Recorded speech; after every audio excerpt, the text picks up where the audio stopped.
trabalho em transformação em tempos pandêmicos. E hoje temos a grata satisfação em receber o Dr. José Lúcio Munhoz. Nós trataremos hoje de um tema bem diferente do que nós estamos acostumados com o cotidiano da advocacia, que é a arbitragem trabalhista aí como um mecanismo de pacificação de conflitos, tá? Então,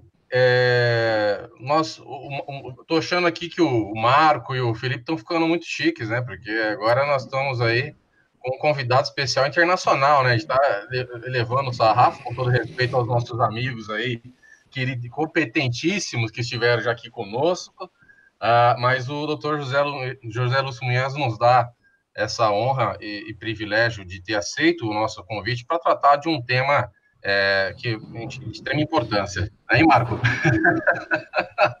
Tudo bem? Bom dia, Tiago. Boa tarde, doutor José Lúcio Munhoz. Felipe, aqui agradecer já a parte técnica da ESA antecipadamente, que sempre nos ajuda aqui em toda a parte estrutural. Prazer enorme receber uma figura ímpar do direito, como o doutor José Lúcio, que vai poder trazer para a gente aí um conteúdo como a proposta, né, Tiago, do projeto, né, que era a gente sair um pouco do arroz com feijão, digamos assim, sempre entendendo que o arroz com feijão, nossos colegas que nos assistem, a nossa audiência qualificada já tem, a gente tenta trazer um pouquinho do que é diferente. Então, será de muita valia e eu acho que, na verdade, hoje a gente vai aprender, né, Tiago? A gente não vai debater. Eu vi, hoje é mais, sem dúvida alguma, para aprender, né, até porque nós estamos aqui com um PhD, um expert no assunto. Sem delongas, passar aqui rapidamente por um cumprimento do doutor José Lúcio Munhoz. Bom dia. Bom dia a todos, né? Tiago e Marco, é um prazer estar aqui. Aliás, eu gostaria de parabenizar muitíssimo, né? Porque é uma satisfação grande quando a gente vê jovens advogados e atuando de maneira tão forte no direito, de modo tão empenhado. Isso nos dá não só orgulho, né, nos jovens advogados, como também desperta aí a confiança de um futuro melhor para o direito e para a advocacia, né, quando nós temos pessoas assim que já, desde tão cedo, já habilitadas, qualificadas e se qualificando e estruturando o direito, né, professor, o Marco, o Tiago também já despertando. Enfim, é muito gratificante ver assim uma juventude aguerrida, né? E aguerrida no bom sentido, de querer aprender, de querer divulgar o direito, de divulgar os seus conhecimentos, porque os dois aí já sabem muito, né, do direito. Então, para mim é uma alegria estar aqui, eu cumprimento todos que estão nos assistindo nesse momento também. Bom, só para os nossos ouvintes aí que estão ingressando no nosso chat, e nos estão dando a honra de acompanhar a hora extra de hoje. O doutor José Lúcio Munhoz está praticamente aí do outro lado do mundo. 14 mil quilômetros. 14 mil quilômetros só. Então, nós estamos aqui às 10h10, ele está lá às 14h10, já à tarde. O doutor José Lúcio Munhoz tem um currículo extenso, dentro tanto da carreira como magistrado, no próprio CNJ, e agora advogado. Mas, em razão... às vezes, Marco, a gente pega, quanto mais graduado e qualificado, às vezes tem algumas figuras, como o Dr. José Lúcio Munhoz, que é sensacional, ele é muito humilde. Então, vamos ler aqui só um pequeno trecho do currículo para apresentar aos amigos. O Dr. José Lúcio Munhoz, atualmente é advogado, ex-juiz do trabalho, ex-conselheiro do CNJ, PhD, pesquisador pela Universidade de Strathclyde, Glasgow, Escócia, Reino Unido. E aí, bom, me corrijo aí a pronúncia, me desculpe, são especialistas aí para poder falar. Marco, eu acho que dentro desse tema de hoje, da arbitragem trabalhista com método alternativo de solução de conflitos, por mais que nós tenhamos um convidado extremamente qualificado para tratar de assuntos até mais aprofundados, Eu gostaria de iniciar esse bate-papo, doutor José Lúcio, tentando desmistificar um pouco a questão da arbitragem trabalhista. E por que desmistificar? Porque geralmente alguns colegas, a sociedade em geral, têm preconcepções, né? Tem o preconceito, a preconcepção, por vezes, equivocada. E, às vezes, até para despertar o interesse não, dos jovens advogados e também do advogado que está procurando atuar em outras frentes. Então, a pergunta não seria a altura do nosso convidado, mas eu não posso deixar de fazer a pergunta doutor José Lúcio Munhoz, a arbitragem trabalhista como método de solução de conflitos, ela veio retirar espaço, veio retirar o trabalho do advogado trabalhista, e por quê? Não, Tiago, essa é uma preocupação que muitos têm, né? Quando se fala em conciliação extrajudicial, em mediação extrajudicial, se imagina logo a ausência do advogado, né?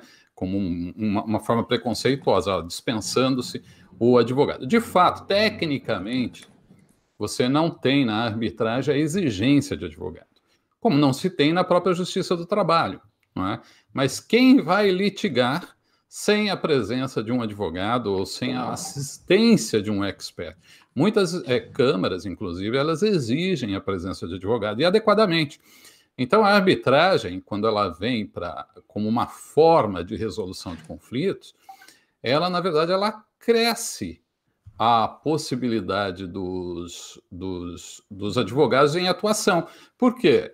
Além de ser uma área específica, que vai exigir conhecimentos específicos para atuar, não é? Embora um tanto mais maleável, como o procedimento da arbitragem, vai exigir a presença do advogado para ter noção, para desafiar os regulamentos das próprias câmaras, instituições de arbitragem, ou para formatar o procedimento que as partes pretendam adotar naquela devida arbitragem. Então, a presença do advogado vai ser importantíssima para desenhar essa arbitragem, o desenvolvimento do procedimento.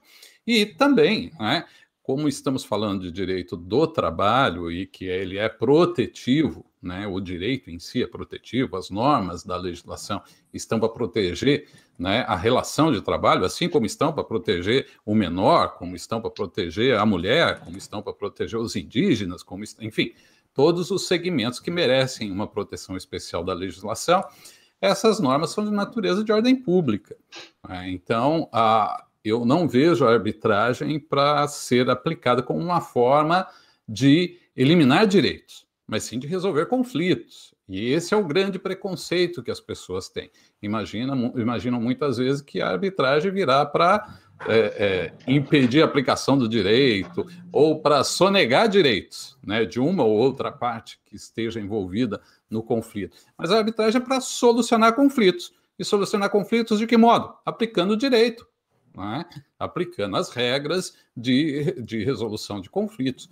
No caso do direito do trabalho e no caso das arbitragens trabalhistas, eu imagino que elas devam ser apenas de direito, embora a lei não o diga expressamente, porque não teria sentido você ter uma arbitragem trabalhista excluindo, no modo de resolver aquele conflito na esfera arbitral, excluindo o direito do trabalho, que é protetivo daquela relação, que seria aplicado no judiciário. Não é? Então, eu entendo, tal qual na administração pública, a própria lei de arbitragem já prevê ali na administração pública que a arbitragem será de direito naquelas hipóteses. Por quê? Porque você não pode aplicar contra a administração pública regras que não estejam prevendo a proteção da administração pública. Não é? Então, do mesmo modo, se aplicaria esse sistema na relação de trabalho. E aí o preconceito vem pelo desconhecimento, porque tudo que é novo traz, né, o que é desconhecido, você já olha de modo diferente, você imagina que, opa, se é diferente, tem algo errado aí, né? Você já entra com o pé atrás. O desconhecido, então, é um fator importante. E o preconceito de parte do judiciário, por duas razões, eu diria. Uma, por um pouquinho de perda do poder do juiz. Como? Outra pessoa vai julgar, e não eu, juiz do Estado, né? Então, tem parte de alguns, é pequena essa percentagem, mas existe. A gente não pode negar. E o outro aspecto é um pouco de receio em razão do histórico ocorrido com as comissões de conciliação prévia, ali na década de 90, por ali, em que houve muitos abusos, muitas arbitrariedades cometidas por essas comissões, né? E cheio de acordos nulos, de utilização indevida das comissões para fraudar direitos. E se comissão for utilizada para fraudar direitos, se acordo extrajudicial for utilizado de modo fraudulento, se a arbitragem for utilizada de forma fraudulenta, anula-se. Né? Isso, qualquer ajuste contratual entre as partes, se for para fraudar, anula-se. Então, eu não vejo qualquer dificuldade no uso disso. Agora, eu fiz uma pesquisa com colegas magistrados, tem um ano e meio mais ou menos. Eu entrevistei mais de 100 juízes. Menos de 20% tinha lido a lei de arbitragem. Né? Então, assim, é muito simples você ter preconceito quando você não conhece. E a legislação da arbitragem, ela prevê, mesmo a nossa sendo bastante omissa em muitos aspectos, ela tem exatamente todos os princípios que são necessários para utilizar a arbitragem. Não é? Os princípios básicos estão na nossa lei de arbitragem ali. Então, a independência, a imparcialidade, a garantia do process of law, né, o contraditório, enfim, todos esses aspectos. Se houver desvirtuamento, aí você está violando a lei da arbitragem, é nulo. Não é? Então, como qualquer procedimento, né, que há má-fé, né? Exato. Não há para você, com o receio de má-fé, dizer que o instrumento é equivocado. Não é? Perfeito. Bom, já abrimos com uma pergunta, com perdão ao amigo, quadrada, né? De modo algum, é algo extremamente relevante, Tiago. Mas já foi bom que o doutor já deu um contorno maior, né? Porque não é só a questão do preconceito com relação apenas à classe do advogado, mas também ainda uma resistência do judiciário, de uma forma tal como se fosse uma concorrência, né, com o poder do magistrado de apreciar, né, como apenas ele pudesse ser, no caso, a figura do Estado juiz. Nós sabemos que a lei de arbitragem, que é a lei número 9.307 de 96, né, que temos aí, como o doutor mencionou, poucos já chegaram a ler a lei de arbitragem, né, essa pesquisa. E nós temos aqui que, na verdade, o Brasil, né, só foi reconhecida pelo Brasil a Convenção de Nova York de 1958, né, em 2002.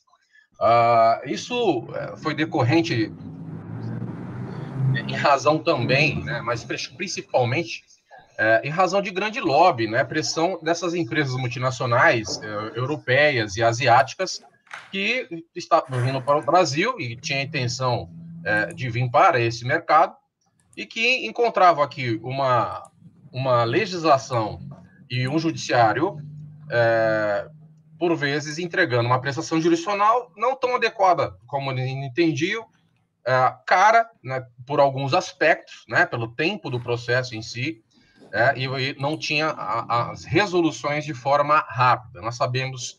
Eu estou falando alguns pontos, você me corrija se eu estiver errado. A própria questão da sentença arbitral, ela tem um prazo aí de 6 meses, né?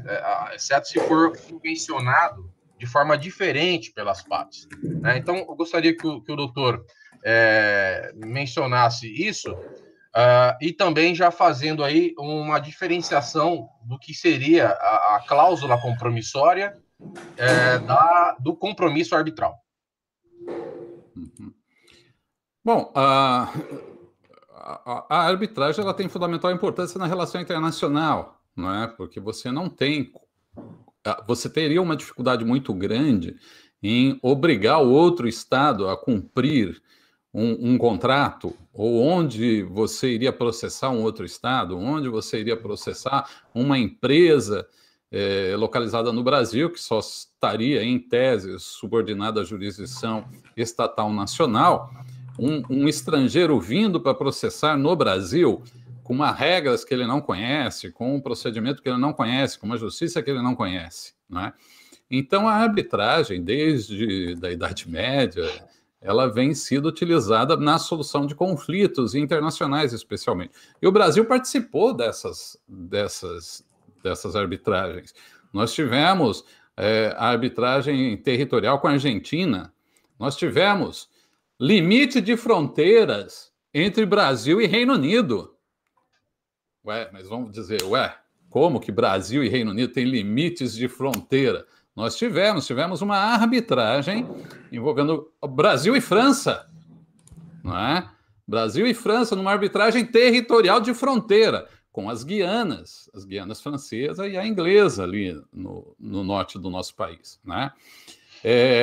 Uma foi solucionada pelo governo da Suíça, né? E o outro foi solucionado pelo rei italiano. Aliás, essa é uma arbitragem bastante tortuosa, da qual a gente participou com o Reino Unido, com a Inglaterra, porque há muitas dúvidas sobre a imparcialidade do rei italiano na solução dessa arbitragem. Mas o Brasil ganhou a arbitragem contra a França de lavada e ganhamos também a arbitragem contra a Argentina, que foi decidida pelo presidente americano, né? Isso lá no comecinho, em 1890, 1900, por ali. E é interessante que o Brasil tenha resistido, né, internamente a adotar a arbitragem, como adota hoje, né, assim, de modo mais tranquilo, mais regulamentado, embora quando ele, na verdade, foi beneficiário, né, dessas arbitragens territoriais aí da sua história. Se você tem uma demanda, se você tem um contrato com uma empresa da Bolívia, você não se sentiria muito confortável em submeter seu caso para ser julgado pela Justiça da Bolívia, onde reside justamente o seu opositor, né? Então, a arbitragem nessas situações, ela assume um caráter bastante relevante, porque ela permite um ambiente neutro nessas soluções de conflitos, especialmente internacional. Você tem um ambiente isento dessas interferências. E não adiantava nada você ter uma arbitragem internacional, você ter uma sentença arbitral e se ela não fosse reconhecida depois, não é? Ou o Estado ou a parte se recusasse a reconhecer aquele instrumento. Então, nesse sentido, surgiu a Convenção de Nova York, de 1958, um documento importantíssimo que traz ali, inclusive, já os preceitos básicos, os princípios da arbitragem, não é? A independência, a imparcialidade, que podem ser causa de nulidade daquela arbitragem realizada. Mas, uma vez presentes os requisitos da arbitragem, a Convenção exige de todos os estados que assinaram a Convenção, exige o respeito daquela decisão arbitral. E mais que isso, ela deve ser executada no Estado, né, que assinou a Convenção, do modo exatamente igual a uma decisão judicial daquele próprio Estado.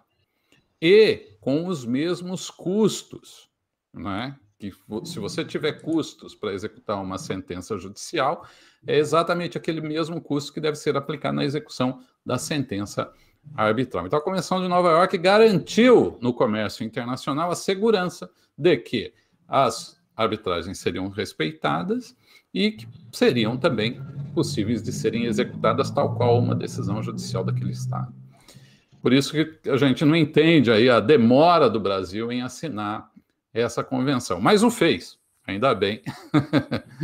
já está resolvido esse problema. Doutor,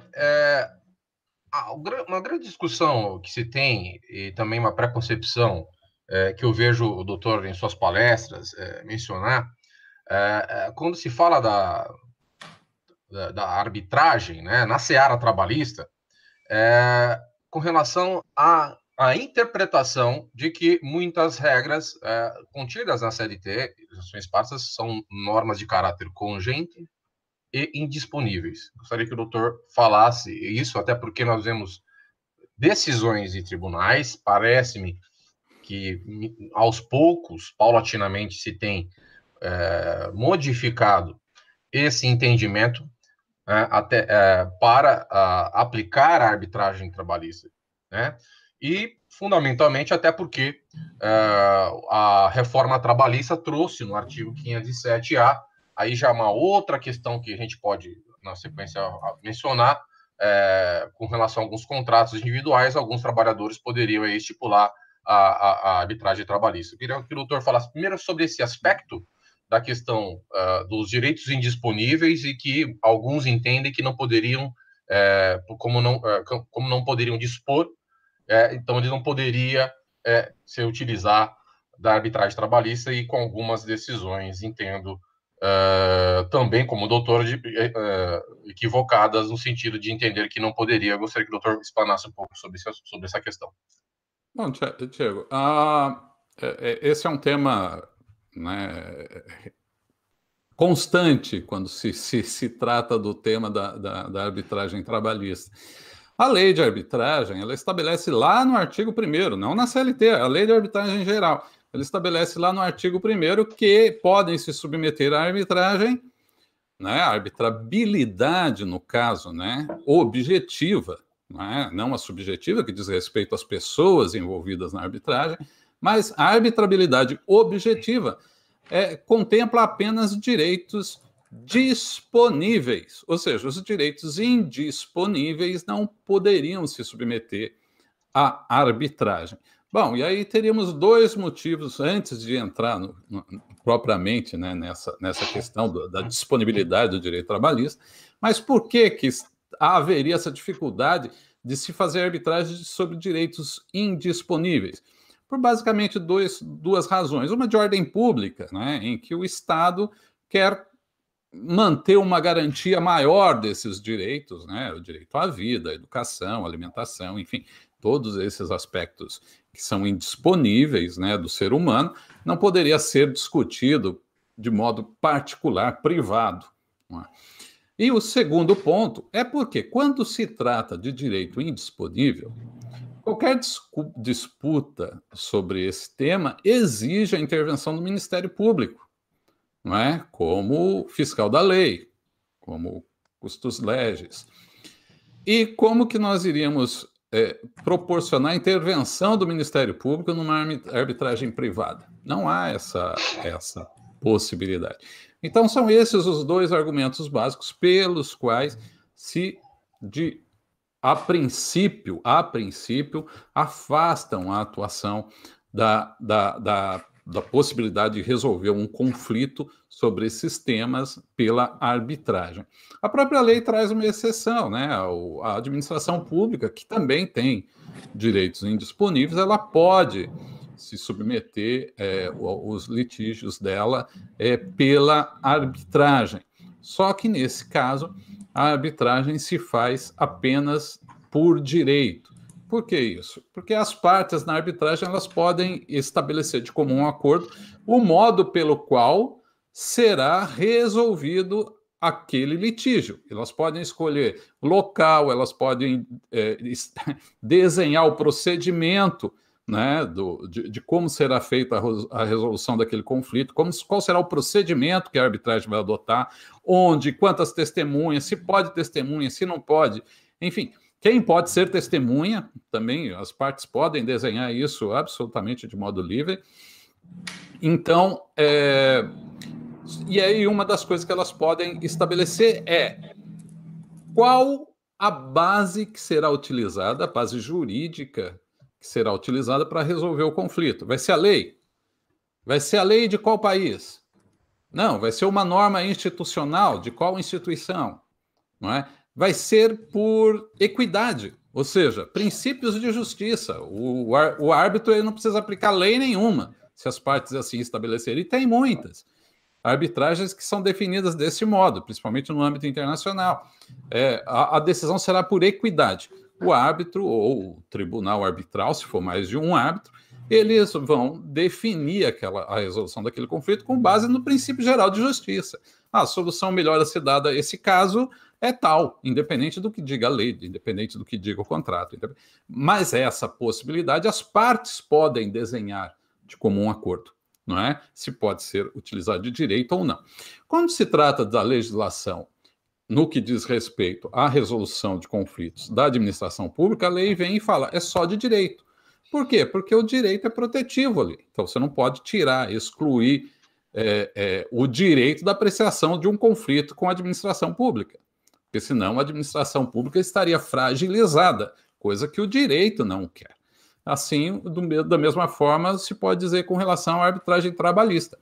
Na minha opinião, ela só poderia ser de direito, porque daí ela preservaria o âmbito do direito protetivo, do direito do trabalho. Não pode ser uma arbitragem por equidade, embora a lei não faça essa distinção. É um posicionamento meu apenas.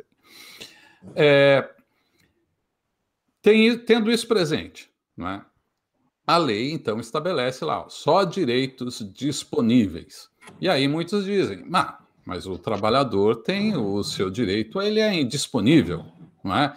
O trabalhador ele não pode renunciar às suas férias do ano que vem, ele não pode firmar um contrato de trabalho e dizer no contrato de trabalho assim, por exemplo, olha, eu já compactuo que não vou processar a empresa caso eu seja ofendido, não é? Caso exijam de mim horas extras, eu não vou processar a empresa. Isso é direito indisponível, porque é a proteção legal prevista em função daquela atividade. No entanto, quando o direito relacionado àquela circunstância já se encontra completo, ou seja, já foi incorporado ao patrimônio jurídico do trabalhador, por exemplo, ele vai trabalhar 1 ano para ter direito às férias. Esse direito às férias é um direito indisponível. Mas ele trabalhou aquele 1 ano. Ele já ganhou direito às férias. Esse direito às férias está no seu patrimônio jurídico. Está incorporado. A partir dessa incorporação ao patrimônio jurídico, esse direito ele é disponível. Ele pode ser renunciado, o trabalhador pode renunciar. Eu tenho direito às férias, mas não quero, eu abdico disso. Ele pode receber e doar o dinheiro, né? Ele pode fazer um desconto, enfim, tanto pode que uma das coisas mais habituais nos processos trabalhistas são a conciliação, são as conciliações, né? Ou seja, o trabalhador chega lá com os direitos incorporados que ele já possui, ele ingressa com uma ação dizendo, eu tenho incorporado esses direitos. Ele não usa essa nomenclatura, né? Estou traduzindo aqui para ficar mais fácil a compreensão. Mas eu tenho incorporado esses direitos que a empresa não me pagou e eu estou processando a empresa para que ela me pague. Aí chega lá a empresa, o juiz tenta um acordo, eles fazem um acordo, ele renuncia parte daquele direito, ele transaciona aquele direito, ele faz uma conciliação. Em troca daquele direito, ele vai receber R$1.000, R$2.000, R$3.000, R$10.000, enfim. Ele está negociando. Ou seja, se ele está negociando, porque aqueles direitos são disponíveis, não é? Se ele chegar ali na audiência e falar bem assim, seu juiz, eu tenho esses direitos aqui, mas eu vou fazer um acordo e eu vou isentar a empresa de me pagar as férias futuras. O juiz nenhum vai homologar, porque esse direito é indisponível. Então, essa é a distinção. O direito incorporado ao patrimônio ele é plenamente disponível, não é? E sendo disponível pode ser arbitrável. É o que eu penso, pelo menos. Perfeito, doutor. Marco, eu estou sendo fominha, perdão, aí, mas aqui o nível do convidado é de altíssimo nível, a gente está querendo explorar isso da melhor forma possível. Marco, por favor. Hoje a gente é ator coadjuvante, e ator coadjuvante ele tem que dar ele tem que dar a tela para o ator principal brilhar, e tem Oscar de ator coadjuvante daí, né, Diego? Então, se a gente souber trabalhar bem, a gente chega lá. Então, é importante a gente trabalhar bem nesse sentido também. Diego e Dr. Munhoz, né? Munhoz, vamos chamar de Munhoz, porque entre colegas, entre amigos, a gente chama pelo nome, para esquecer um pouco a formalidade tão necessária também no dia a dia. Bom, eu queria fazer alguns pontos, só um ponto importante aqui. Me parece, pelo que o Munhoz está lá, ele está vivendo isso na prática. Me parece que o direito do trabalho, tá? Salvo opiniões diversas, caminha cada vez mais para nós termos, por exemplo, a formatação do sistema de provas mais parecido com o sistema americano. A gente vai ter isso sendo elaborado dentro do nosso escritório. Estou falando aqui de uma forma bem rasa, tá? Superficial, mas nós vamos chegar com 80%, 85% das provas já pré-elaboradas nos processos trabalhistas aí. E por que não a arbitragem servindo para nós fazermos essas composições e quais métodos nós vamos aplicar, qual sistemática nós vamos utilizar, como nós vamos fazer a elaboração de tudo isso, né? A arbitragem é um caminho interessantíssimo que nós podemos utilizar como a resolução desse contencioso, né? E a gente não pode esquecer, como o Munhoz colocou já no começo, que a arbitragem é método heterocompositivo, não é método autocompositivo. E a conciliação, muitas vezes, ela é um método autocompositivo, né? Nós temos hoje a transação extrajudicial, podendo ser homologada judicialmente, né, dentro da sistemática do direito brasileiro.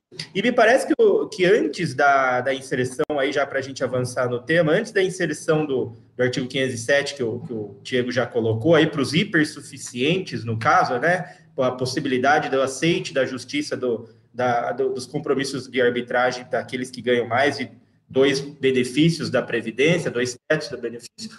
Me parece que antes, né, quando era o governo Dilma, salvo engano ainda, aqui totalmente ausente de questões políticas, tentou-se colocar a questão da arbitragem, né, e não foi para frente na normatização brasileira. Ou seja, há um caminho que a lei trabalhista brasileira vem traçando já há um certo tempo, há uma vontade do legislador de dar essa relevância que a arbitragem tem. E aí eu queria aproveitar o Munhoz para fazer talvez aí um comparativo, se possível, entre, né, onde ele está e por que nós não fizemos essa incorporação do sistema brasileiro e nós deixamos ali salvo para os hipersuficientes. Qual foi o ponto ali de contingência e o porquê? Qual é o motivo, na verdade, social, né? Qual é o motivo social? Porque o motivo legislativo a gente entende toda essa evolução. Mas por que nós achamos que o advogado, muitas vezes, Munhoz, é alguém que não está apto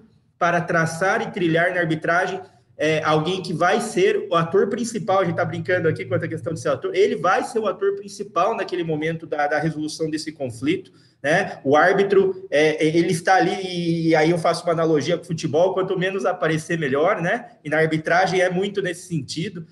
Por que nós temos tanto preconceito e como você encara isso de uma forma comparada? Você percebe isso onde você está? Você sente que há esse tipo de preconceito também? Parece que muitas vezes, para finalizar, o advogado ele não tem capacidade, é quase como um incapaz de resolver sozinho esses tipos de conflito aí. Então, esse é um ponto que eu queria já levantar uma bola para você trabalhar, por favor, meu caro. Uhum. Marco, você me jogou um caminhão aqui de coisas, né, gente... porque eu quero te ouvir agora bastante. Desde a honorabilidade da advocacia. Eu fiz isso, eu confesso, eu fiz isso com a Maria Lúcia Benhame. Ela falou, calma, vamos por partes. Porque, Munhoz, eu queria falar um monte de coisa, só que eu não posso. É você que tem que falar hoje. Então agora eu já aproveitei para te ouvir uma meia hora agora aqui, sem ter... Sensacional. Vamos lá. Bom, vamos por partes aí, então. Vamos dar como o Jack aqui da Inglaterra, né? Vamos por partes. A advocacia, eu sempre falava do judiciário, né? Eu, antes de ser magistrado, né, que fui por quase 25 anos, eu fui advoguei, fui membro da comissão de ética da OAB, né, da minha Cotia, né, da minha cidade Cotia, aí na Grande São Paulo. E na magistratura também isso, eu fui membro do Conselho Nacional de Justiça, não é? E como conselheiro do Conselho Nacional de Justiça, quando eu me deparava com situações que deturpavam completamente a atuação da magistratura, com situação de denúncias de corrupção de magistrados, e eu fui relator de alguns casos como esse, eu fui extremamente rigoroso, não é? Assim, quando se tratava desse tipo de coisa. Por quê? Porque quem desvirtua a atuação profissional, ele não só prejudica o cidadão, ele só não viola a lei, ele só não age de modo que ninguém espera que um ser humano possa agir, como ele deturpa a imagem dos seus colegas. Se é que eu posso chamar ele de um colega, né? Então, assim, uma das coisas que sempre eu bati muito forte foi quando eu me deparava no Conselho Nacional de Justiça com um juiz, um magistrado que tinha se vendido, não é? Então, minhas decisões eram bastante rigorosas, bastante fortes. Eu oficiava com o Ministério Público, para a Procuradoria, enfim, para todo mundo adotar todas as medidas e além, é claro, né, da pena máxima administrativa. E eu acho, nesse ponto, que o Judiciário já pecou muito nesse aspecto. No passado, eu acho que está começando, está retomando as bases, eu acho que está indo bem nesse quesito, não é? Nós temos ainda outros quesitos, que é do tratamento das partes, do tratamento dos advogados.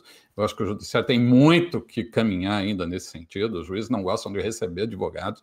Não, assim, não todos, é claro, né? Estou falando uma base, né?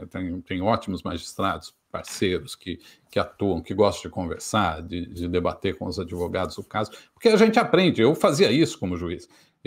Quando tinha qualquer problema, eu tinha um auditorinho na minha sala de audiência. Os advogados sentavam lá para assistir às audiências enquanto eles esperavam. E a qualquer momento eles podiam me interromper, a secretaria já sabia.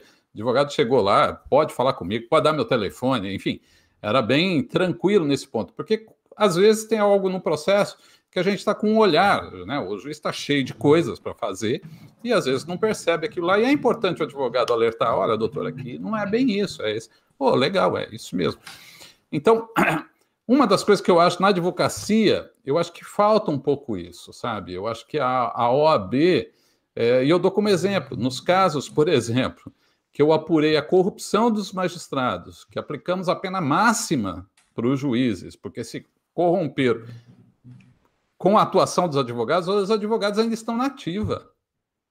E, eu fui conselheiro em 2011, 9 anos atrás, né?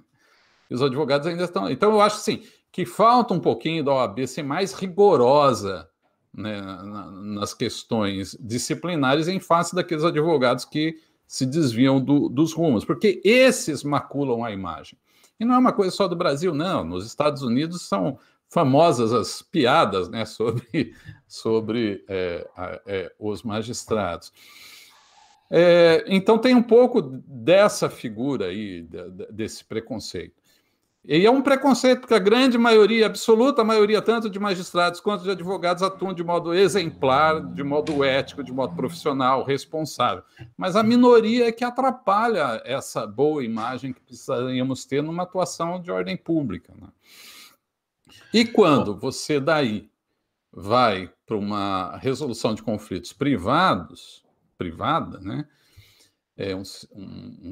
Uma sistemática privada, você precisa ter a confiança, a honorabilidade de quem vai julgar o teu caso é de fundamental importância, não é? Você não vai submeter o seu bem da vida para ser decidido por alguém que você possa desconfiar. Então, por isso, aqui, por exemplo, no Reino Unido, a arbitragem trabalhista, ela é basicamente estatal, ela não é privada. Você tem aqui a EICAS, que é quase funciona muito melhor, né? Mas é similar às nossas delegacias regionais do trabalho, mas com uma estrutura muito superior e tal. E eles fornecem arbitragem gratuita para os empregados e empresas resolverem seus conflitos, tanto coletivos quanto individual. Né, os conflitos coletivos de trabalho, quanto os conflitos individuais. E é absolutamente grátis. E nem por isso ela é utilizada, a arbitragem aqui. Por quê? Porque parte daquele pressuposto. Chega ali, não se sabe exatamente quem é esse árbitro ainda. Mesmo fornecido pela EICAS, mesmo garantida essa imparcialidade, essa independência, porque a EICAS tem uma honorabilidade muito grande aqui não é? É um órgão independente, embora estatal, mas completamente independente do próprio Estado, a sua composição ultrapassa mandatos, então é algo bem, bem tranquilo, assim. E ainda assim tem resistência. Por quê? Porque é o desconhecido, não há o que precisa? Os advogados se convencerem dos benefícios da arbitragem, porque são os advogados que colocam as cláusulas nos contratos. São os advogados que vão fazer a convenção de arbitragem, não é? Então, se os advogados não se convencerem do seu bom uso, nós nunca teremos uma arbitragem efetiva no Brasil. E graças a Deus, pelo que eu vejo, está melhorando. Jovens advogados hoje estudando arbitragem, se empenhando na arbitragem, e eles que vão desenhar as cláusulas da arbitragem no futuro, não é? As possíveis arbitragens serão feitas pelos próprios advogados. Então, eu vejo isso. O preconceito atual é por desconhecimento, mas quanto mais os advogados forem conhecendo essa estrutura, elas começarão a ser pautadas, porque eles vão informar seus clientes. Quais os benefícios aqui no seu caso? Vale a pena ou não?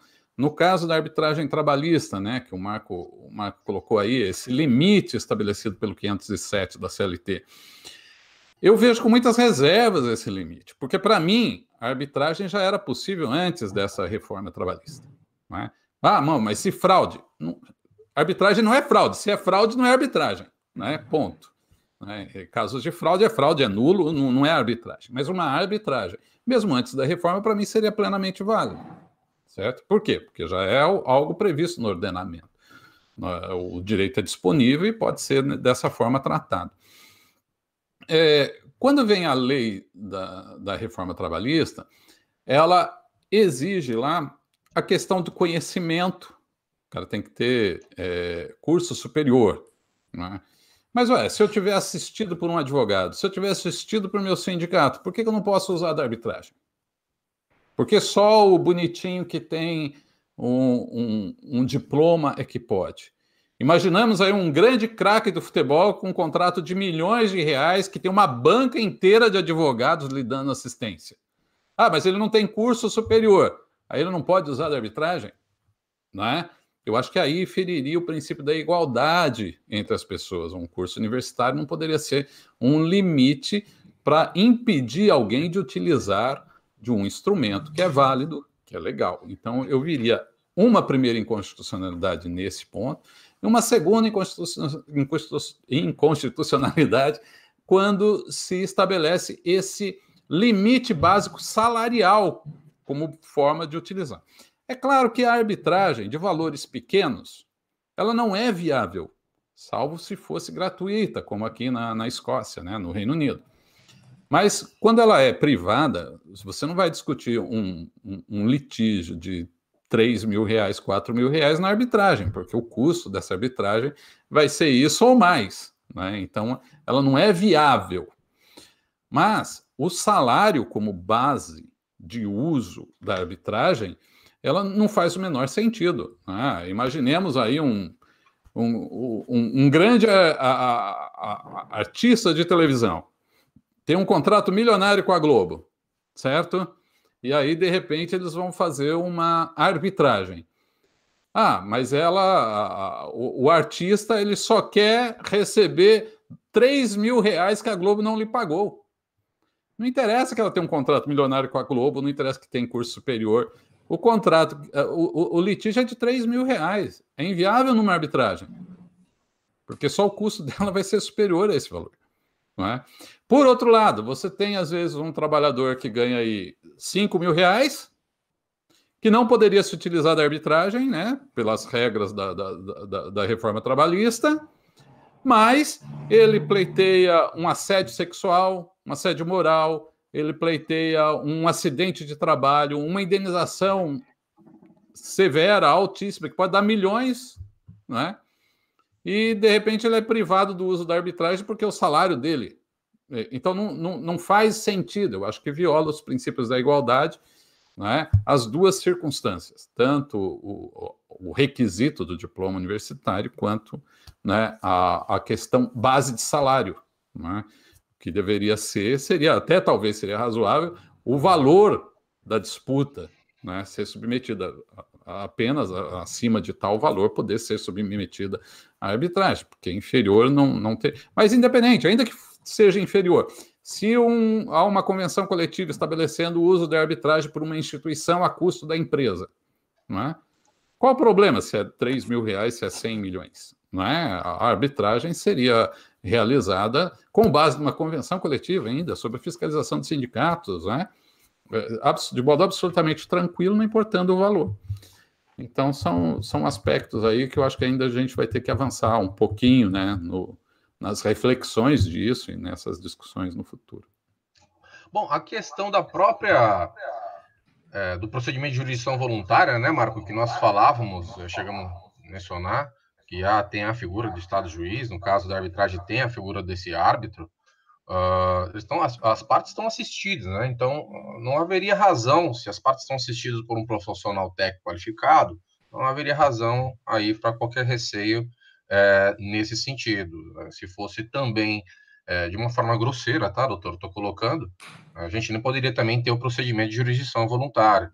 A gente tem aí procedimentos, por exemplo, o PDV, PDI, onde é estipulado numa convenção coletiva, o empregado adere, mas ele não está ali, por vezes, assistido de uma forma paritária, né, trazendo. Então, e o próprio STF já reconheceu essa possibilidade com relação ao reconhecimento da quitação integral do contrato de trabalho. Bom, amigos, o papo está muito bom. Eu vou abusar do doutor José Lúcio Munhoz, nós vamos nos estender um pouquinho. Aí, doutor me fala se tiver compromisso aí, tá, a gente para tudo, mas vamos lá, vou só cumprimentar aqui ao doutor Antônio Carlos Viveiros, doutora Daniela Frois, Ana Júlia Rodrigues, Antônio Gilbrand de Lima, Nicoli Santana, Vinícius Ruas de Campos, Monique Quina, Ana Maria Almeida, Gislene Alves, o doutor João Pedro Inácio Marcilac, disse que tinha separado aqui um rol de perguntas capciosas, mas que eu e o Marco já estávamos fazendo, que ele separou ali sim, amigo nosso aí também do Fórum Trabalhista, o amigo Paulo Basílio, professor Jonas Guedes, Francimar Abreu, o doutor Lauro de Campos aqui, mandando um abraço ao doutor, né, o Sejusc Sul, da Justiça do Trabalho e TRT de São Paulo, presentes, a doutora Patrícia Cândido, a doutora Alessandra Silva, Marley Moreira, Abel Lopes, Lauro de Campos também, tem muita gente aqui, a audiência qualificada e o nosso convidado, Luan Fernando Dias, Simões, enfim, e o doutor Eduardo Marciano, lá de Ibiúna, né, Ferreira Moto, vamos lá. Pergunta aqui, a primeira, só para prestigiar aí nossos telespectadores aí, do doutor Abel Lopes. Bom dia. Uma pergunta prática. A atividade de julgar, decidir, necessita de tempo e prática para ser aperfeiçoada e diferente da magistratura. Dificilmente existem árbitros com dedicação exclusiva. Isso aqui é a opinião dele. Isso pode ser um obstáculo ao desenvolvimento da arbitragem trabalhista? Essa é a primeira pergunta de nossos ouvintes, e depois temos uma outra do Dr. Lauro de Campos. Uhum. Olha, para você atuar como árbitro, você tem que estar qualificado, né? Então, as partes, quando elas vão ao judiciário, já vi muitos casos, elas recebem do judiciário, do Estado, um juiz que não analisa direito, que causa sérios problemas, às vezes. É minoria, mas acontecem, né? Ou seja, e aí as partes criticam o Estado pelo juiz que lhe foi dado naquele caso, não é? E já tem um ditado antigo que se você tem boas leis, mas um mau juiz, de pouca valia terá a qualidade dessa legislação. Do mesmo modo aqui, só que aqui na arbitragem as partes não podem culpar o Estado, porque elas podem culpar elas mesmas, né? Porque elas vão escolher o árbitro, elas vão escolher a instituição, não é? Se elas tiverem desconfiança da qualificação do árbitro, elas podem recusar o árbitro que uma determinada instituição lhe ofereça se elas entenderem que não há qualificação. Havendo qualificação, qualquer profissional de direito qualificado que entenda do assunto vai trabalhar de modo adequado naquilo, ou tende a trabalhar de modo adequado. Até porque a diferença da arbitragem com a esfera judicial é que na esfera judicial nós não temos tempo para ouvir adequadamente as partes, nós não temos tempo adequadamente para ouvir as testemunhas, o juiz não tem tempo para ler adequadamente todos os documentos da inicial, da resposta, sequer para ouvir os argumentos finais, né? Até a oralidade ela é muito cortada, né? Muitas vezes o advogado pede audiência para falar com o juiz e o juiz fala que não tem tempo ou recebe de mau grado, né, essas solicitações de audiência, porque ele está cheio de coisas para fazer. E o árbitro, em tese, uma das condições para ele aceitar o caso é ele ter disponibilidade para lidar com aquele caso. É um dos requisitos que ele assume com todas as instituições de arbitragem. Um dos quesitos está lá, declara que tem disponibilidade para conduzir a arbitragem, né? Ou seja, que ele não vai estar em evento, que ele não vai estar com outros trabalhos e tal. E as partes vão apresentar o caso com muito mais possibilidades diante do árbitro, vão poder argumentar, até porque as audiências são mais longas, né? Até porque o árbitro recebe por hora, então, normalmente, né? Então, quando se demorar, está dentro do custo do processo.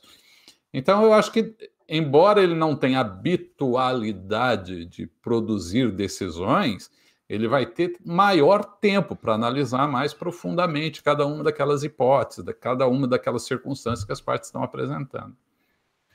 Então, eu confio muito na qualidade da arbitragem. Perfeito. O doutor Lauro de Campos está aqui.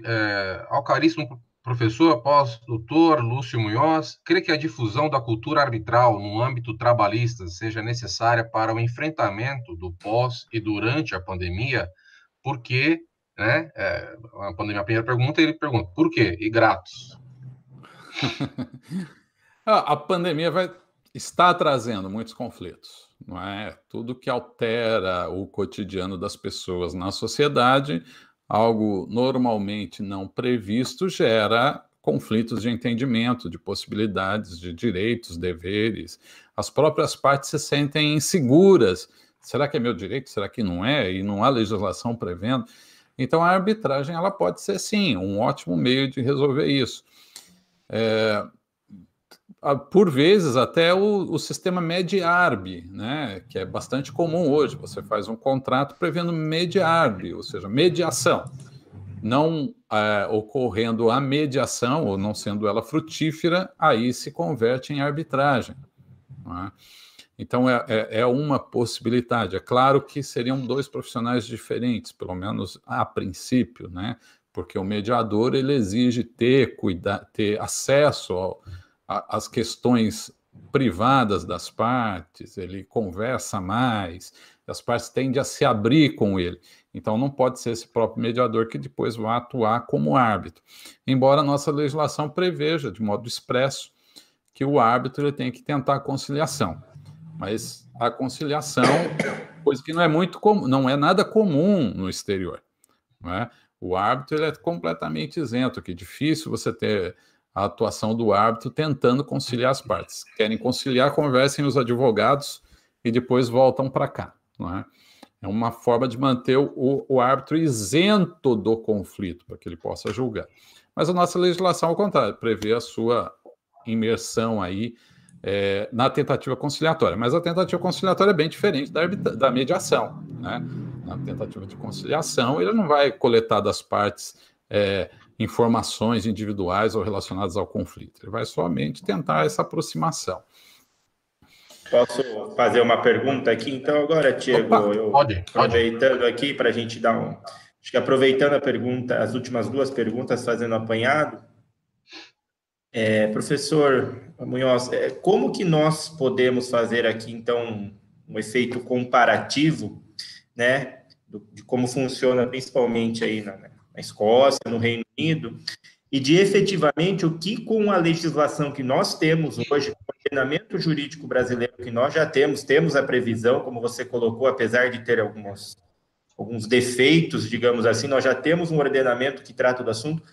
Há a possibilidade da gente importar algum modelo para que aumentemos a efetividade da arbitragem aqui no Brasil, ou que nós utilizemos como base, como um paradigma? É possível nós fazermos esse efeito comparativo?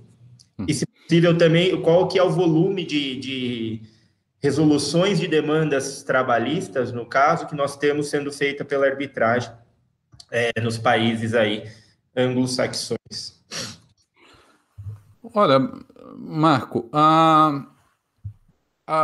são concepções bastante diferentes, né, de sociedade, de como ver o direito, de como resolver a questão.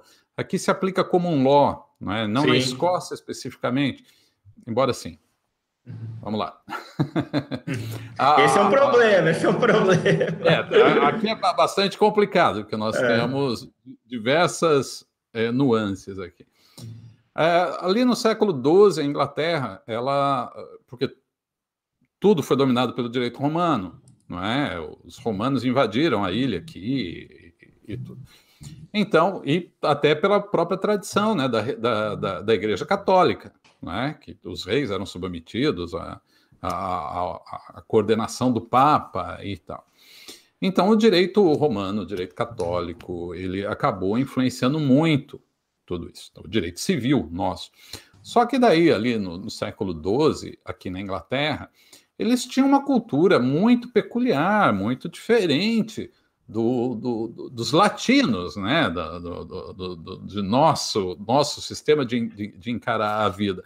Porque o jurisconsulto, ele, quando se deparava, o jurisconsulto romano, com um conflito, ele vinha lá, ele coletava, porque ele era o doutor da lei, ele que saberia o que era importante para ele decidir, então ele coletava lá o que era importante para o caso e definia.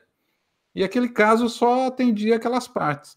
E na Inglaterra eles começaram a perceber ali, naquele momento, que não era adequado para eles ter uma solução baseada numa legislação completamente distante da sua realidade, né? Mesmo dentro da ilha, às vezes você tem um condado que com uma regra que difere completamente da outra no outro local, não é? Então, o que eles começaram? Bom, aqui nós não vamos aplicar essas normas. Então, quando tiver um conflito, nós vamos chamar a coletividade, vamos discutir esse conflito, e a partir dali, a decisão que for dada vai ser base para os próximos conflitos que surgirem. Então, começa a surgir o direito costumeiro, né, o common law, que é baseado nisso. E para você decidir desse modo, a decisão não vale só mais para as duas partes, vai valer para o resto da coletividade. Então, você tem que ter uma instrução bem fundamentada, uma instrução forte, ouvir bastante testemunhas, permitir que as partes tragam com bastante proficiência todos os elementos do caso, porque, afinal de contas, a decisão que o coletivo adotar vai valer para o resto da coletividade, né? Então, o processo, a forma de resolução do processo, ela no common law, ela é bastante diferente. A primeira vez que eu fui numa audiência trabalhista aqui na Escócia, que eu até tenho autorização para fazer um estágio oficial lá, eu falei, eu vou lá de manhã, assisto umas 3, 4 audiências e à tarde eu vou para a universidade, né? Eu cheguei lá de manhã, assisti um depoimento das 9 à 1 da tarde. Um depoimento, porque o caso ia demorar 3 dias de audiência. Aqui tem casos de 5 dias, 10 dias de audiência trabalhista, né? Porque isso, as partes têm o sistema adversarial, elas contendem. E isso na arbitragem internacional ela é bastante utilizado, né? E é isso que a gente precisa aprender aí no Brasil, porque a nossa lei de arbitragem ela traz o sistema adversarial, que é utilizado para nós aí, no judiciário, né? Que resolve apenas aquele casinho. Então, mas na arbitragem internacional, eles têm essa mania de ampliar esse escopo, né, do contraditório, bastante efetivo. É igual aqui, né, Marco? 3 horas lá, 3 minutos aqui. Exatamente. Mas olha só que interessante, A arbitragem trabalhista aqui é um meio de combater a morosidade das audiências trabalhistas oficiais na Justiça do Trabalho. Olha só a inversão. A mesma arbitragem, no Brasil, serviria para elastecer o período de prova, o período das partes, conversar com o julgador, e aqui para diminuir, porque ninguém aguenta ficar 10 dias numa audiência trabalhista. Imagina aí você falar para o empregador que ele vai levar testemunha, vai pagar um advogado para ficar 10 dias no fórum, não é? A gente estaria em picos pescoços pendurados em praça pública uma hora dessa. Por isso que os advogados americanos... No Brasil. Então, eles adotam, quando optam pela arbitragem, porque ela vai ser mais simples, ela vai ser mais tranquila. Normalmente é uma manhã a arbitragem trabalhista, do que ficar 3, 5, 10 dias num fórum. Então, há essas peculiaridades. O sistema americano... Cerca de 60% dos trabalhadores americanos estão submetidos à arbitragem trabalhista. E a arbitragem lá é privada, né? Assinado no contratinho e vai para a arbitragem. Isso não significa, se tiver fraude é nulo, né? A parte pode anular, como qualquer outra arbitragem. No Canadá você também tem muita arbitragem trabalhista, muita, uma maioria absoluta. Mas com uma diferença, uma distinção. E essa eu acho que é o ponto fundamental. Eu acho que nós, no Brasil, perdemos muito essa oportunidade.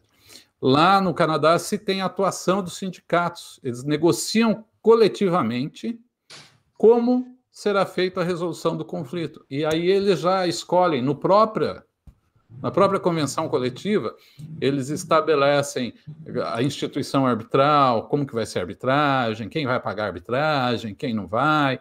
todo esse procedimento.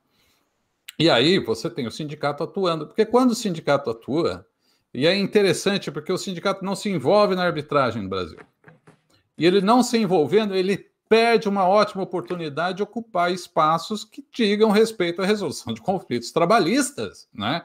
Ou seja, ele abdica do seu poderio, da sua possibilidade. E com a presença do sindicato, você garantiria a independência e imparcialidade e a efetividade própria da arbitragem. Se você tem essa discussão de modo estabelecido aí coletivamente, você tenderia a ter uma arbitragem com maior qualidade. E é isso que todo mundo quer. Ninguém quer arbitragem para fraude. Ninguém quer arbitragem para uso indevido. Nós todos querem arbitragem como um método de solução de conflitos adequados, né? Tanto que internacionalmente, eu até comentava, se utiliza o termo ADR, né? Que inicialmente era Alternative Dispute Resolution, mas esse alternativo, que seria alternativo, né? Meios alternativos de resolução de conflito, esse alternativo já foi alterado.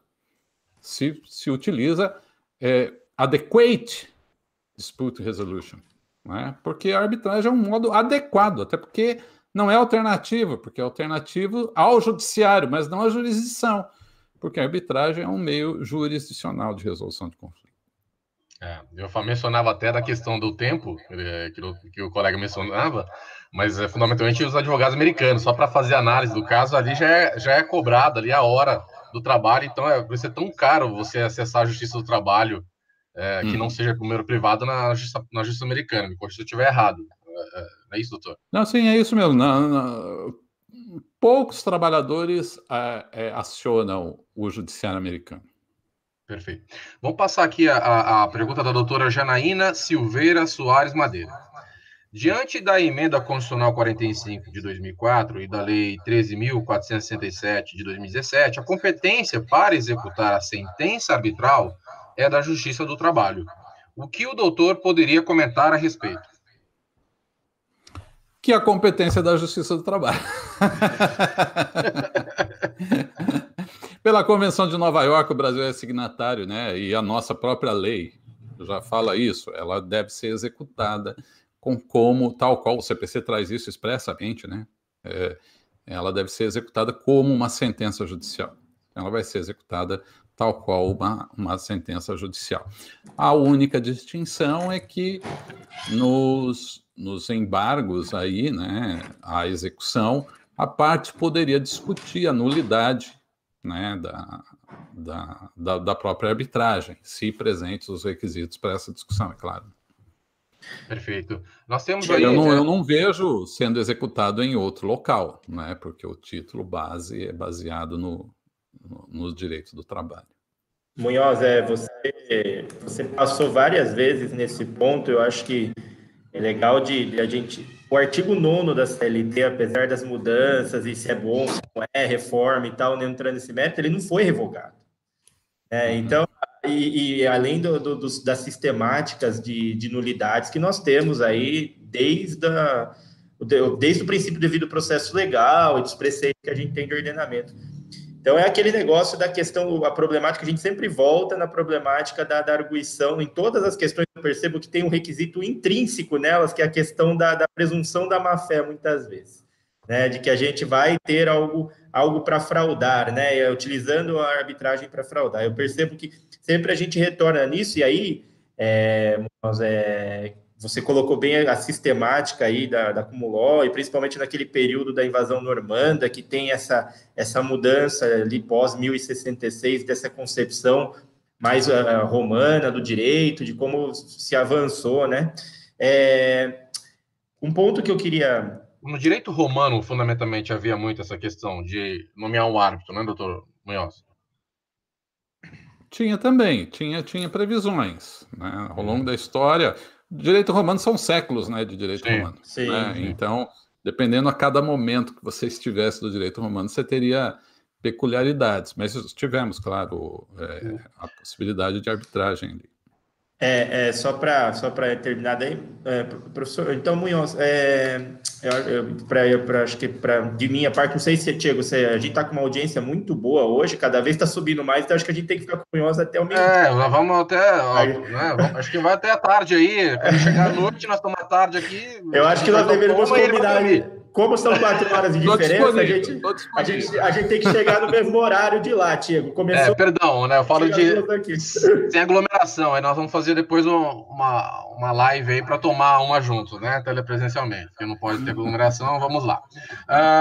Amigos, aqui a doutora Janaína Silveira, ainda ela menciona, né, que faz uma observação que os entendimentos do TST são contrários até então, né? E o doutor Lauro de Campos diz, aliás, é título executivo judicial, certo? Uma pergunta. Na sequência, eu faria uma pergunta do nosso amigo João Pedro Marcilac. O que diz o CPC é que ela é executada como uma sentença judicial. Né? Então, é a mesma natureza de uma sentença judicial. A única coisa que altera é que nos embargos a parte pode discutir outras questões que normalmente você não discute numa sentença, né, quando você está executando uma sentença judicial.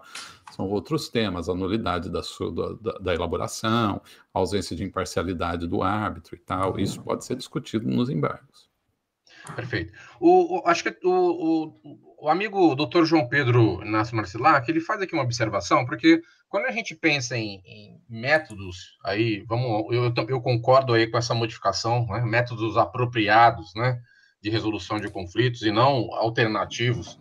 Acho que dessa forma é a forma que deveria pautar sempre nossas discussões aí entre os indivíduos, mas vamos lá. Mas sempre quando nós falamos em alguma alternativa, algum outro mecanismo de solução que não seja a justiça, até porque nós temos essa cultura dos bancos acadêmicos com relação ao litigar, né? Muito pouco se ensina a questão da mediação. Lógico que essa cultura tem aos poucos sendo implementada nos bancos acadêmicos, mas ainda de forma muito tímida. Quando nós mencionamos outros mecanismos, a gente pensa em espaços, né? A gente falou da advocacia, falou também do poder judiciário. O doutor João Pedro Inácio fala aqui, doutor Lúcio, falando em sindicatos, poderia um sindicato ter uma câmara arbitral, na sua opinião? Essa é a primeira pergunta. Seria uma forma de resolver o problema de caixa dos sindicatos no Brasil? Olha, eu até não vejo impedimento de um sindicato ter uma câmara, certo? Agora, eu estaria para ver uma empresa que iria submeter a resolução de conflito trabalhista numa Câmara do Sindicato dos Trabalhadores, né? Ou o oposto, né? Às vezes uma federação patronal tem uma Câmara, e aí um trabalhador vai submeter o seu caso numa Câmara da Federação das Indústrias, né? Por exemplo. Então, um dos pontos básicos da arbitragem é a imparcialidade, é a independência. Não só a imparcialidade, mas também a independência. Ou seja, o árbitro tem que ser independente das partes, né? E qualquer elemento objetivo que possa afetar essa independência pode macular isso como nula a arbitragem. Por exemplo, tem um caso, por exemplo, que não diz respeito exatamente a essa temática, mas foi bastante interessante. O STJ, por maioria de votos, declarou nula uma arbitragem. Nula, não. Não reconheceu uma arbitragem, porque a arbitragem era internacional, logo o STJ não tinha competência para declará-la nula ou não, não é? Mas sim se ela poderia ser reconhecida no Brasil ou não, ser executada no Brasil ou não, essa sentença arbitral, que foi nos Estados Unidos, contra uma empresa brasileira. A empresa brasileira discutiu o tema na própria instituição de arbitragem, perdeu, entrou na justiça americana, perdeu, e aí veio a empresa executar no Brasil e o STJ reconheceu que não havia independência suficiente do tribunal arbitral, porque o presidente daquela arbitragem, o presidente do tribunal arbitral ali, ele fazia parte de um escritório de advocacia gigante, grande, e esse escritório havia recebido $6 milhões da empresa, da contraparte, né, daquela empresa, por outro caso. A empresa tinha contratado o escritório de advocacia americano para um outro caso e pagou aquele escritório $6 milhões. E aquele valor, por certo, foi também para o bolso do presidente do tribunal arbitral, porque ele compunha como sócio aquele escritório. Ele simplesmente disse, eu nem sabia que essa empresa que o meu escritório tinha recebido, porque o escritório é muito grande, eu nem sabia que o escritório tinha recebido esse valor da empresa. É pouco crível essa afirmação, porque quando um escritório recebe uma soma similar, eles normalmente celebram, né, entre os sócios aquele resultado. De todo modo, aí a justiça americana negou a impugnação, mas o STJ, por maioria de votos, acolheu e declarou que no Brasil aquela sentença não seria executada. E o valor da sentença, R$1 bilhão. Né? Então... isso é bom esse tipo de exemplo, doutor, até porque a gente fala muito do cenário Brasil e é como o doutor mencionou, a questão da má-fé, de corrupção e uma série de outras questões, de tráfico de influência, tem no mundo inteiro isso. Né? Na verdade, Tiago, isso está inserido no ser humano. Desde que também acho.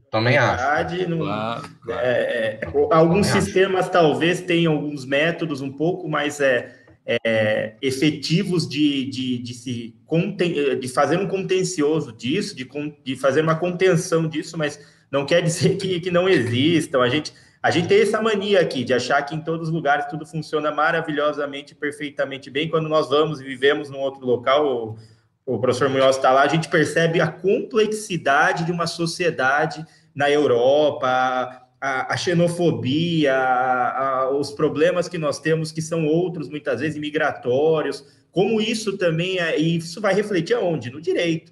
Todos os conflitos sociais vão ser refletidos no direito. Então, a gente não pode ter esse tipo de mania de achar que tudo é maravilhoso e lindo lá fora, porque quando a gente vai, a gente vê que não é mesmo. Vai lá, Tiagão. Perfeito. É só aqui, antes que eu esqueça, Marco, o Felipe aqui vai aumentar, porque os inscritos, quem estiver assistindo sem estar inscrito no nosso canal, pode ainda se inscrever ainda hoje, com relação a essa live de hoje, que já não é mais live, né, doutor? Já estamos aí abusando do nosso convidado especial.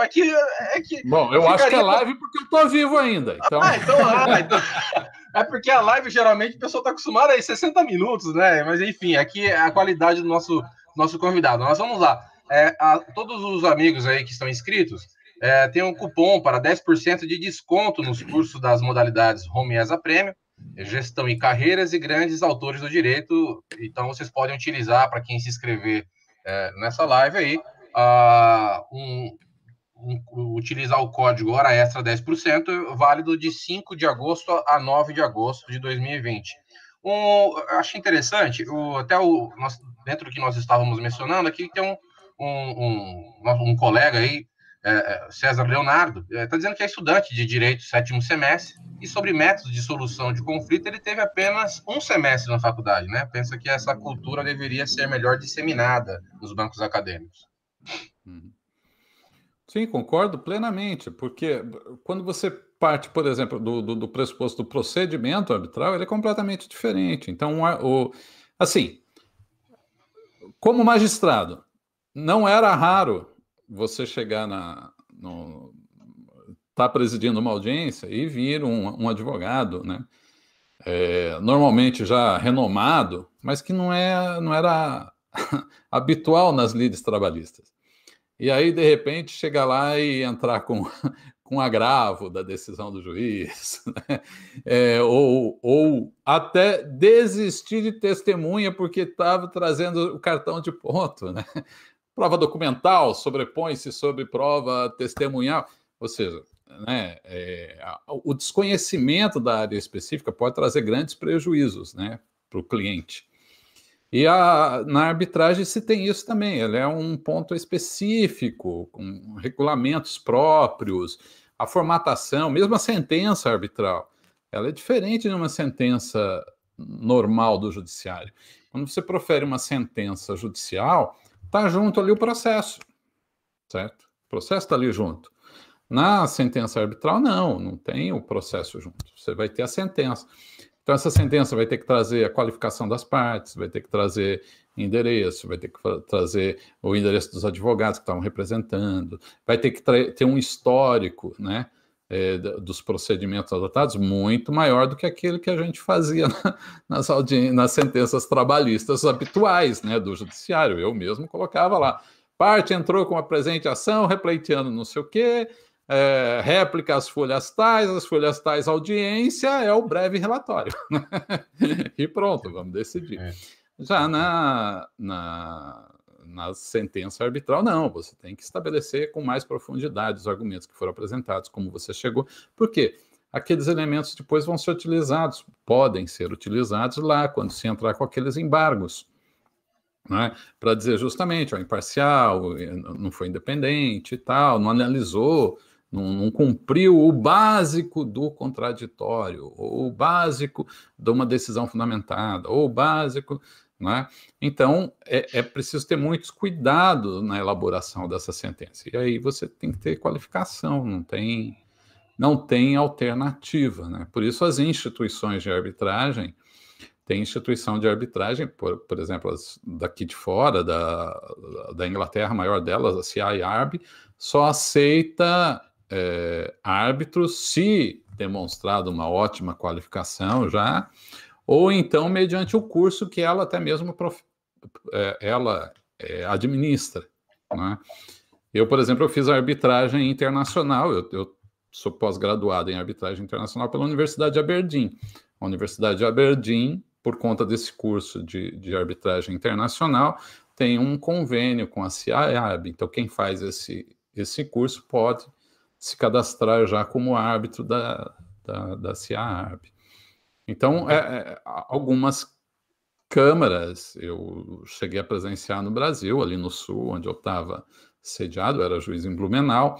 Eu cheguei a ver advogados sem experiência nenhuma criando câmaras, né? Assim, e aí você começa a imaginar que tipo de resultado vai sair dali se as partes realmente confiarem a resolução dos seus conflitos àquelas pessoas sem qualificação, né? E aí dá nulidade, dá diversos outros problemas. Então tem que tomar cuidado com isso. E nesse ponto é fundamental que o advogado que assessore a parte tenha conhecimento, né? Procure, averigue bem quem ele vai concordar em nomear como árbitro ou qual instituição de arbitragem que ele vai indicar. Normalmente as partes buscam preço, né? Então, tem algo bastante comum que eu costumo dizer. Os honorários são muito caros. Aí eu costumo dizer assim, é porque você não sabe o quão caro é um mau advogado. Perfeito. A hora que você perceber o custo que é um mau profissional em geral, não só advogado, né? Um mau médico, um mau juiz, uma má doméstica, né? O custo é muito, muito mais alto do mau profissional do que do bom profissional.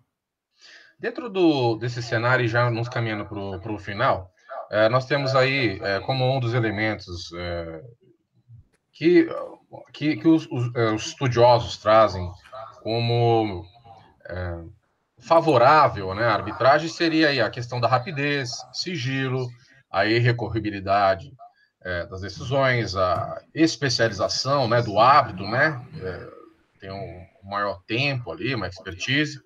A questão da própria, que a sentença arbitral faz coisa julgada a título executivo. Especificamente esse caso que o doutor mencionou, do exemplo que aconteceu nos Estados Unidos e veio ser executado aqui, tecnicamente seria a carta arbitral, é isso? É sentença arbitral hoje, né? Sentença arbitral. Sentença arbitral. Tá. E aí nós temos aqui um importante instituto que veio com a lei 13.129 de 2015, que acho que seria importante nós falarmos, que é a instituição da arbitragem, ela interrompe a prescrição. Eu gostaria que o doutor, já indo para o final aí da nossa live, pudesse falar a respeito. Sim, o Código Civil traz lá hipóteses de interrupção de prescrição, né, Tiago?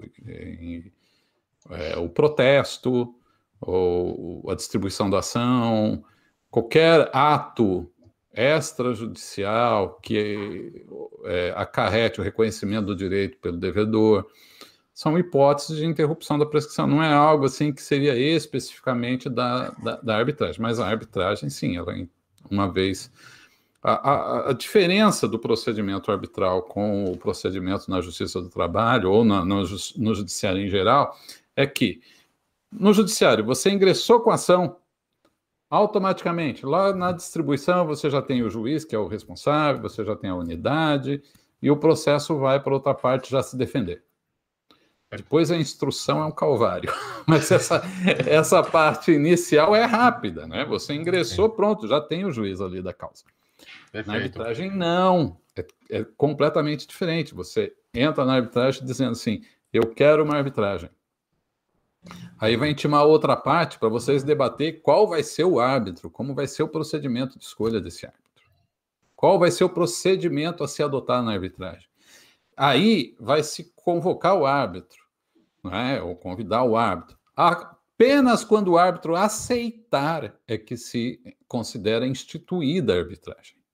O árbitro aceitou, ou todo o tribunal arbitral aceitou, naquele momento está instituída a arbitragem. Mas ela retroage para efeitos de prescrição desde o momento que você entrou com o pedido. Não é? Então, assim, tal qual os outros elementos de interrupção de prescrição, né, é aplicável também. A própria questão também tem uma novidade, já finalizando, o último, que veio trazer também essa mesma legislação que alterou a lei da arbitragem, aí veio implementar, né, a questão das tutelas cautelares, né, e de urgência dentro do procedimento arbitral. Se pudesse só já finalizar, só fazendo essa ponderação, e já, se quiser, já posteriormente fazendo as suas considerações finais aí, Sr. Então, não estender muito, não ocupá-lo muito. Obrigado, Tiago. Desculpe.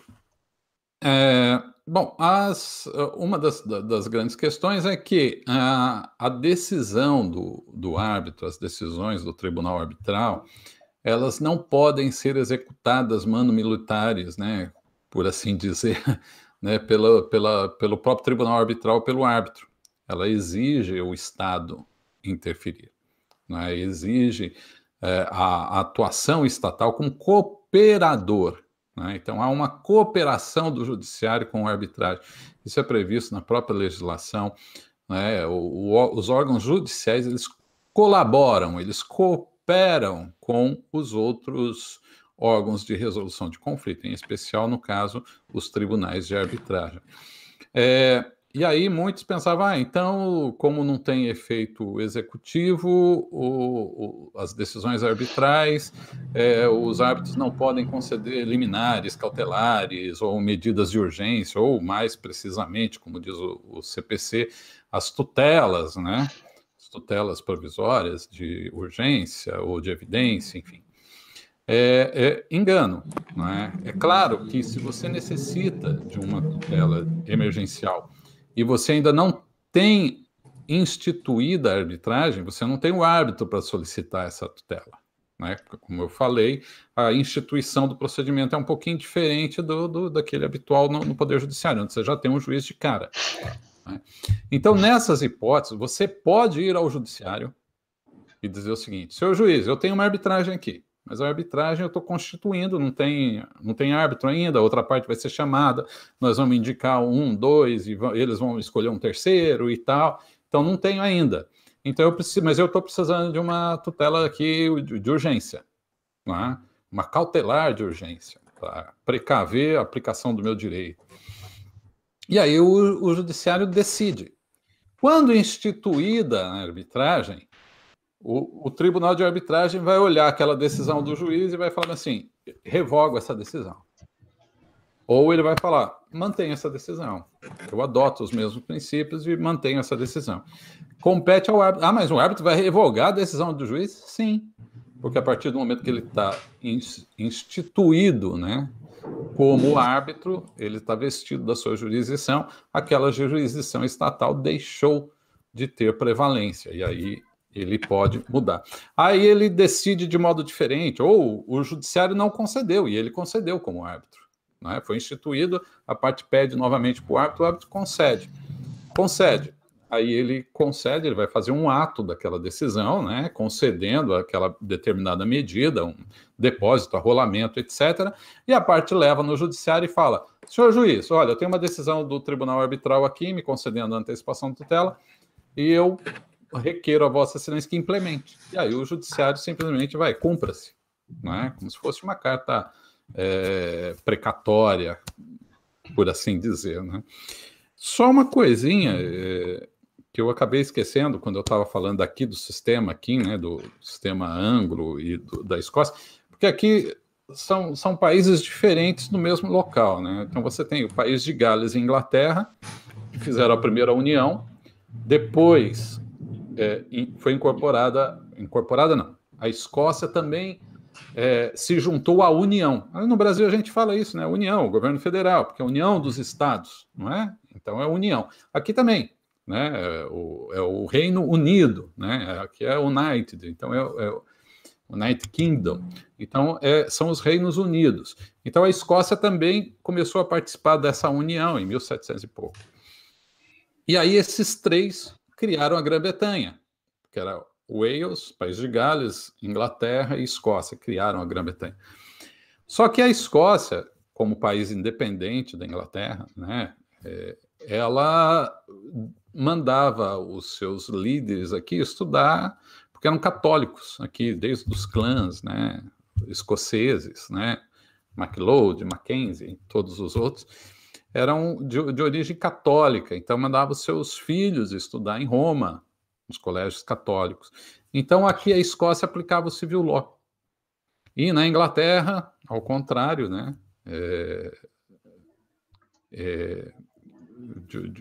com os protestantes, eles aplicavam common law. Então, embora unidos, o sistema jurídico permaneceu diferente. Lógico que com o tempo isso foi mesclando um pouco tudo isso, né?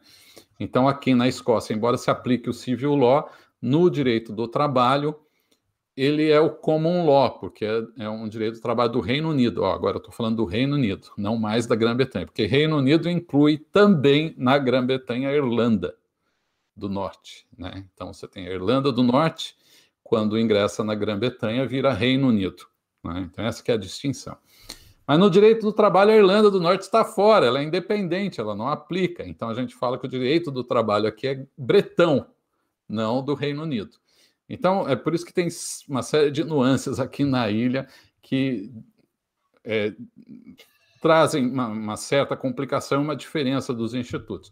Além disso, o direito do trabalho, aqui na Justiça do Trabalho, você vai executar os direitos que sejam legais, não contratuais.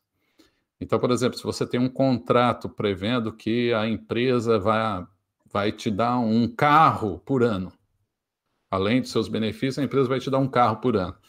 Esse é um direito contratual, você não vai executar isso na Justiça do Trabalho. Vai chegar lá na Justiça do Trabalho e falar, ó, a empresa comprometeu-se a me dar um carro por ano, ela não deu. Aí o juiz do trabalho vai falar, isso é um direito legal, não é um direito legal, um direito contratual não é da minha jurisdição.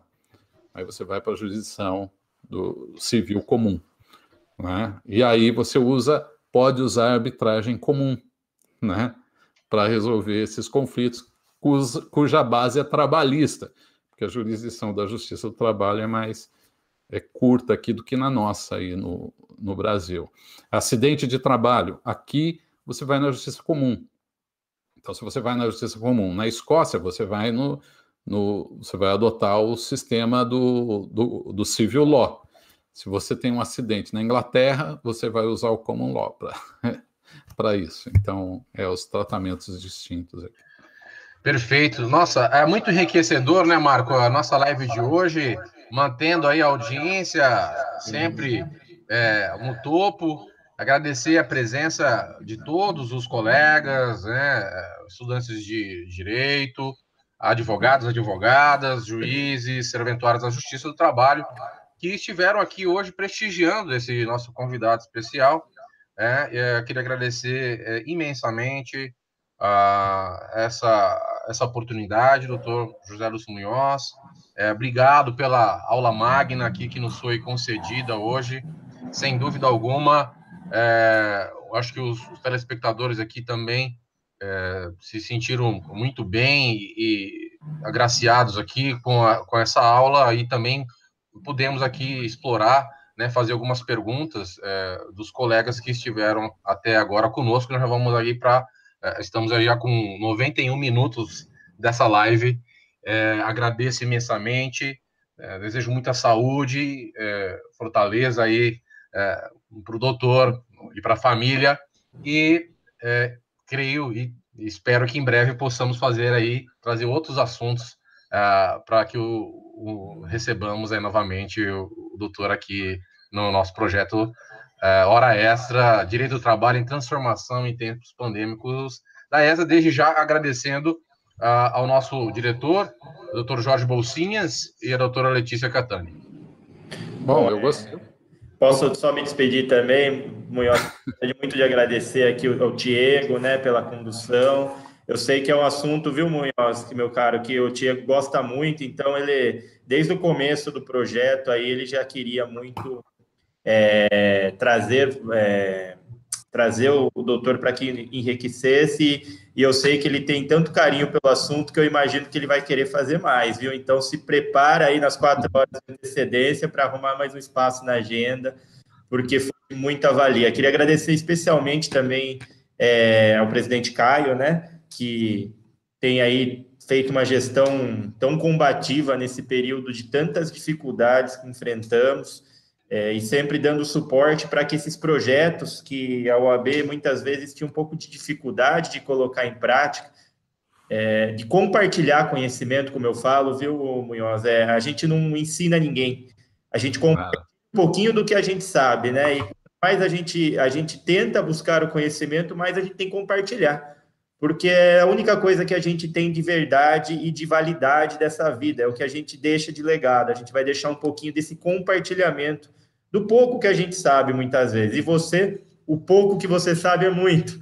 é um pocão, né? Não é pouquinho, não. E, então, eu gostaria de agradecer muito a sua participação, acho que é um tema relevante. A gente tem tentado trabalhar com temas que melhorem a advocacia no futuro, que nós possamos entender que existem métodos realmente de solução de conflitos que são métodos efetivos, são métodos que não são alternativos, são métodos necessários e efetivos. Então, obrigado pela participação, muito obrigado para o Felipe, que fica nos bastidores aqui, está com o coração machucado, que é São Paulino aqui, como nós dois, né, Tiago? Mas a gente supera isso, Então, muito obrigado, Munhoz, obrigado pelas pessoas que estão nos assistindo, que têm cada dia mais acompanhado esse projeto e aumentar o volume de adesão. Eu só tenho a agradecer de verdade, e agradecer principalmente ao Tiago, que conduz tão brilhantemente esses eventos. E, Munhoz, fica aqui meu abraço de verdade, que você possa continuar compartilhando esse conhecimento maravilhoso que você tem com as pessoas, porque, olha, não guarde isso dentro dessa cabeça privilegiada, não. Faça com que todos nós possamos aprender junto com você, como estamos fazendo. Um grande abraço a todos. Imagina. É uma alegria imensa, né, poder estar participando aqui com tamanho carinho, né, do Marco e do Tiago comigo. Eu fico sensibilizado aí com essa gentileza que me é dedicada, né, mas que é comum de vocês. Eu tenho acompanhado aí diversas atuações de vocês aí, tenho visto que isso é uma constante, né? Faz parte do traço de vocês, e isso é fundamental, ter pessoas humanas com coração tranquilo, com coração e mente abertas, e é muito bacana ver jovens advogados, não, o Marco um pouquinho já não tão jovem assim, né? mas extremamente qualificados, extremamente atuantes, extremamente preocupados com o direito, com a advocacia e, por que não dizer, com o exercício da justiça, né? Porque todos nós queremos isso, né? Queremos justiça para os nossos clientes, para as pessoas em geral, queremos viver num país melhor, né? Então, quanto mais a gente puder fazer em prol do coletivo é sempre bom, e vocês estão dando, uma amostra disso de um modo bastante bonito, bem legal. Muito feliz de estar aqui, agradeço aí a audiência, foi um prazer enorme, claro, por sempre me coloco à disposição, e deixo também um abraço aí ao querido colega Bolsinhas aí, né, o responsável aí pelo Sim, grupo.